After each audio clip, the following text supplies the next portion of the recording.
Sir, you said that it was wrong to kill animals other than necessity, that is for target products, etc. So in the present day, a man can live very comfortable and healthy life by being a vegetarian. So do you think it's wrong to kill animal for the sake of satisfying our taste buds?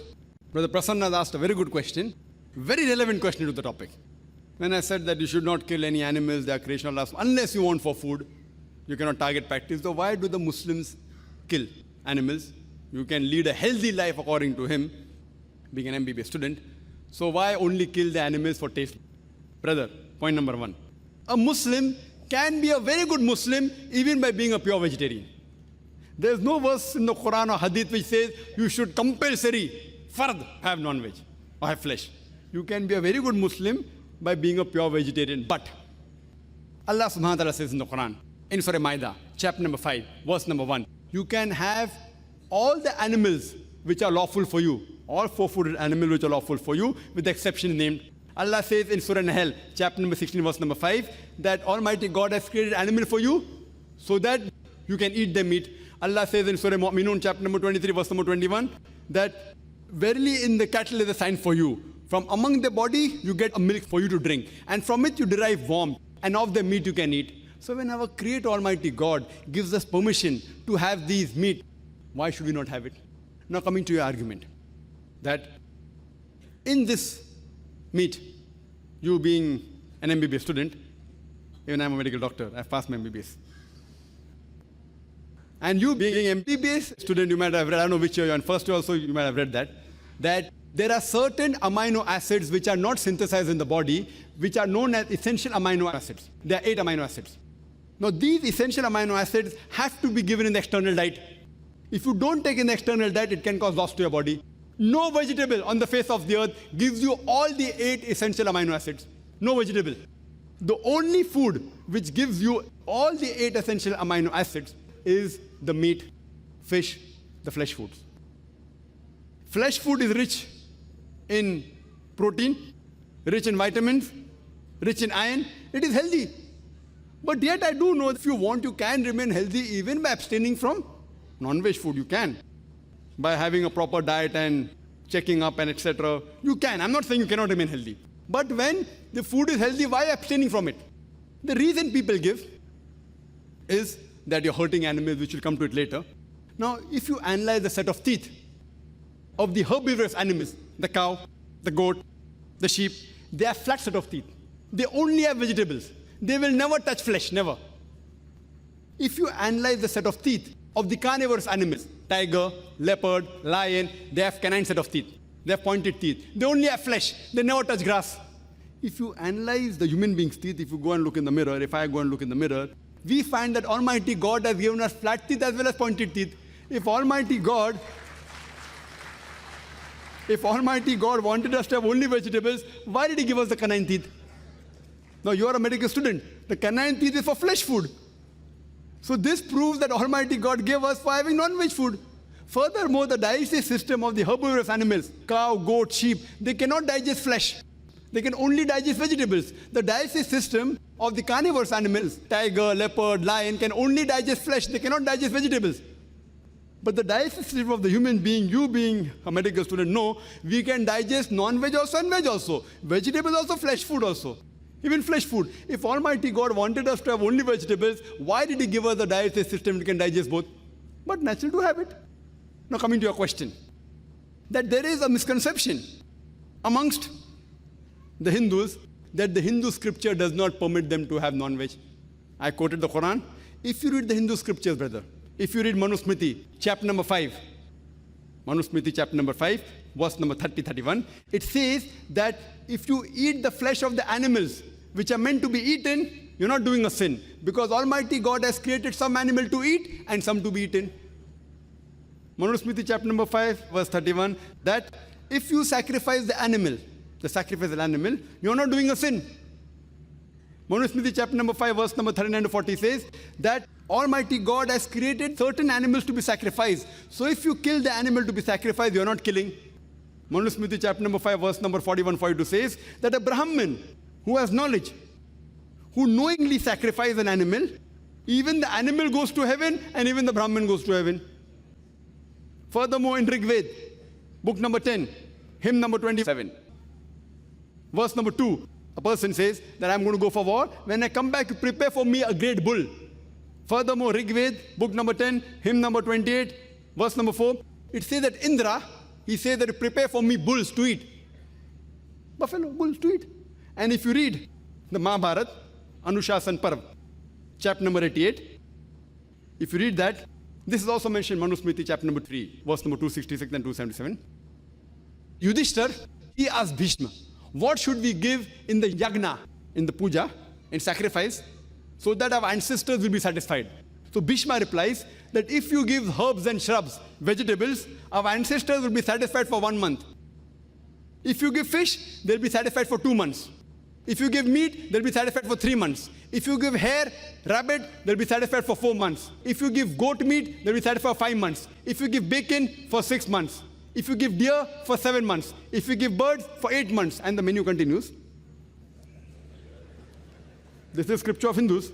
It further says that if you give a buffalo for 11 months, and if you give cow for 12 months, and rhinoceros, inexhaustibly. So even according to Hindu scriptures, it gives you permission to have non-veg, including beef. I'm not saying this. All the references are there.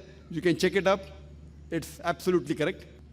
Now coming to the logical point of it, that why do the human beings have to harm the animals when we can live without eating non-veg? The reason people give that killing an animal is a great sin and killing a plant is a less sin because plants don't have life. This was the logic. Previously, Hindu sages and sants, they had non-veg, they had beef also, but they were influenced by the Jains of the Ahimsa philosophy who believed that plants have got no life, therefore eating a plant is a lesser sin as compared to eating an animal. But today you know and even I know that plants have got life. So now the logic has changed. They say, okay, Brother Zakir, we agree plant have got life, but plant can't feel pain.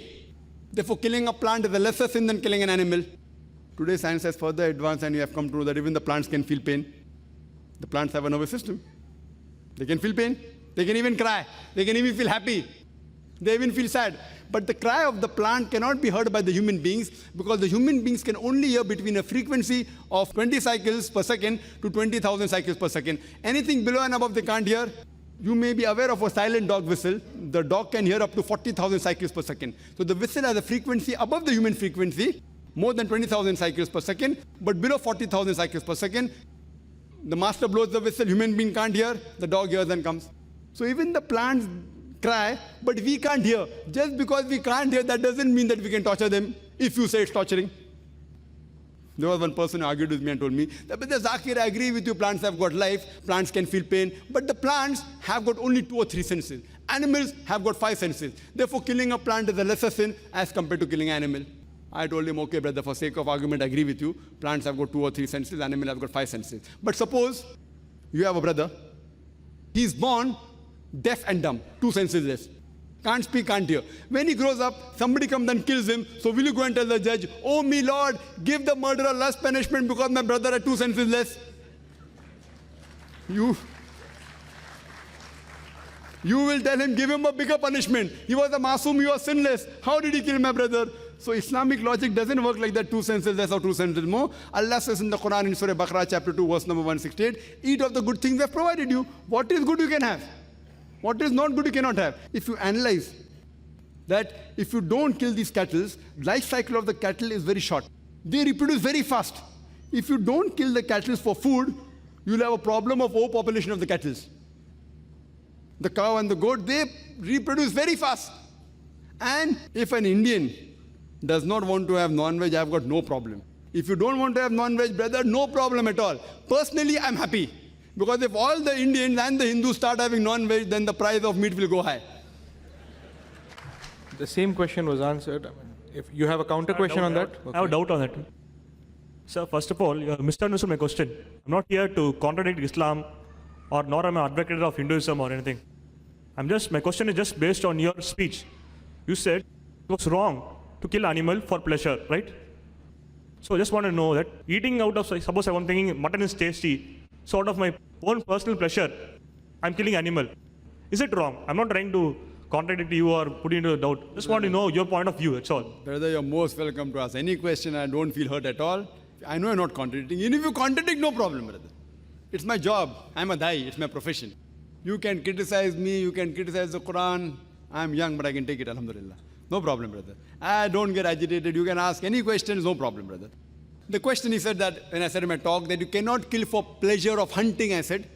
For pleasure, hunting, you cannot kill any animal just without any purpose, or pleasure of hunting. Here, we don't eat non-veg only for taste, we eat for our sustenance. So if you say we can't eat animals, we can't eat plants also, what will we eat? How will we survive? How will we survive? So, Clarify you. I'm not asking if I'm eating it for necessity. Suppose I think, okay, this animal food is going to be tasty. I want to kill it for my personal pleasure alone. Not I'm feeling of hunger, nothing. Is it also a sin? if it's for eating tasty food also no problem. You have to eat. If you don't eat, you can't survive. If you don't eat, you can't survive. So Almighty God, as mentioned in Manu Smriti, chapter number 5, verse number 30, some animals have been created to eat, some to be eaten.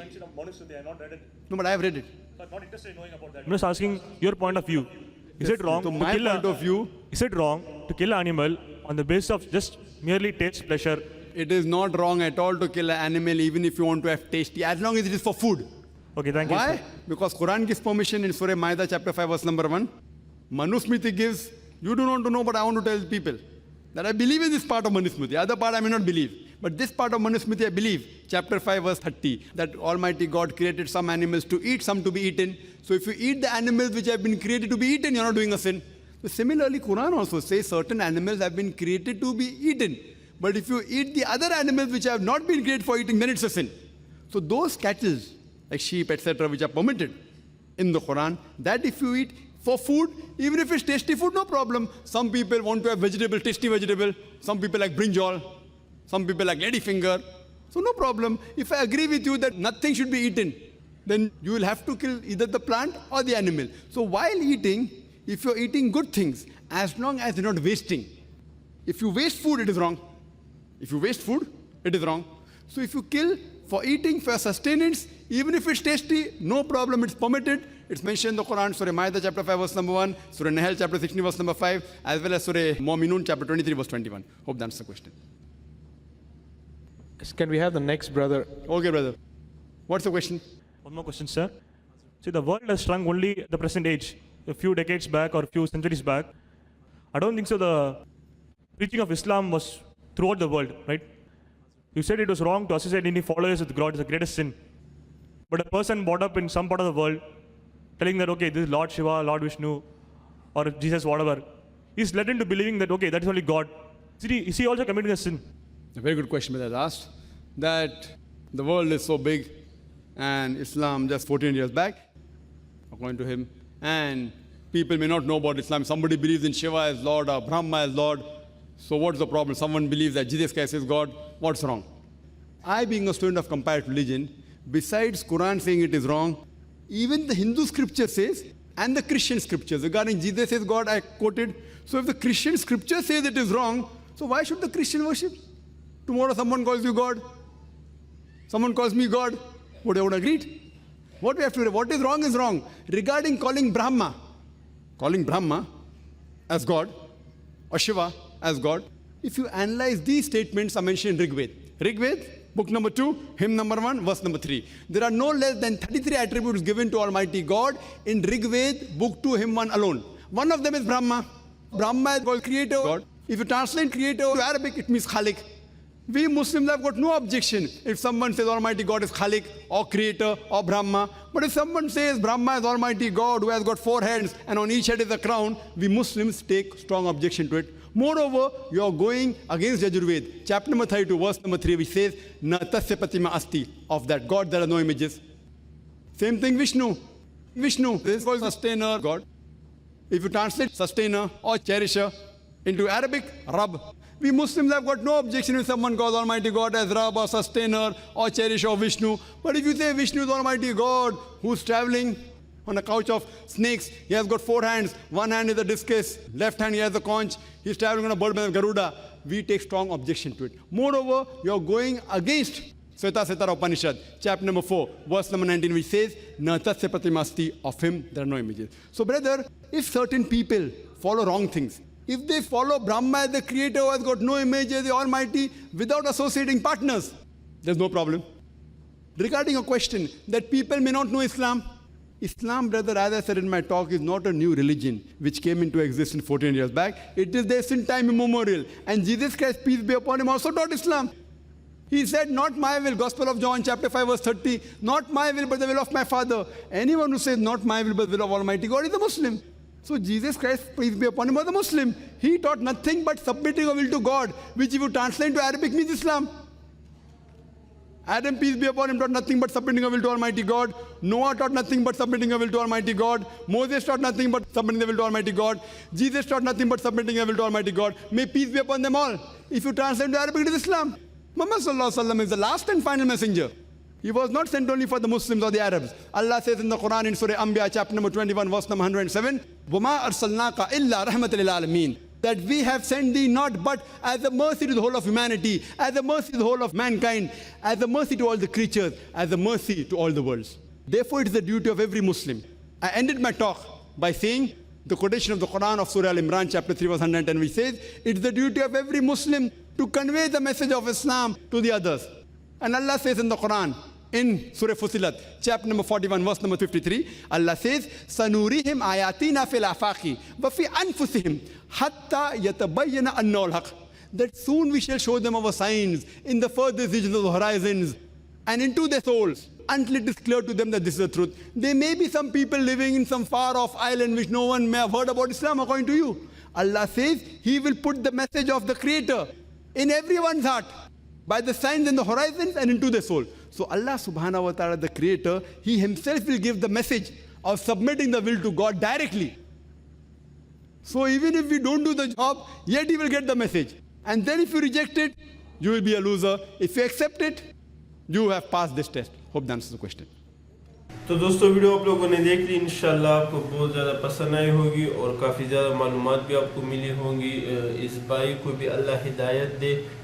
एक ऐसा इंसान नज़र आ रहा था जिसको मतलब कि एतराज़ की शक्ल में नहीं, ना ही किसी मतलब सिर्फ इल्म हासिल करने की नीयत से ये सवालात कर रहा था। और जितने भी ऐसे लोग होते हैं अल्लाह इनको हिदायत दे, क्योंकि वो हिदायत के तलबगार होते हैं। बाकी डॉक्टर जाकिर नाइक ने जो पॉइंट्स बयान किए हैं वो गोश्त के हवाले से और जो तीसरा सवाल था उसके हवाले से, तो वो काफ़ी ज़्यादा इल्मी थे। इंशाल्लाह आपको फ़ायदा मिला होगा। और जितनी भी इस टाइप के बाकी वीडियोज़ इंशाल्लाह उस पर भी काम जारी है, वो भी अपलोड करूँगा। इसके अलावा दोस्तों अगर आपके पास कोई इंग्लिश की अच्छी वीडियो हो और आप चाहते हैं कि वो उर्दू में ट्रांसलेट हो जाए तो वो भी आप मुझे सेंड कर सकते हैं। बाकी इस वीडियो के बारे में आप क्या समझते हैं तो अपनी कीमती राय मुझे कमेंट के ज़रिए ज़रूर बताएँ। वस्सलाम।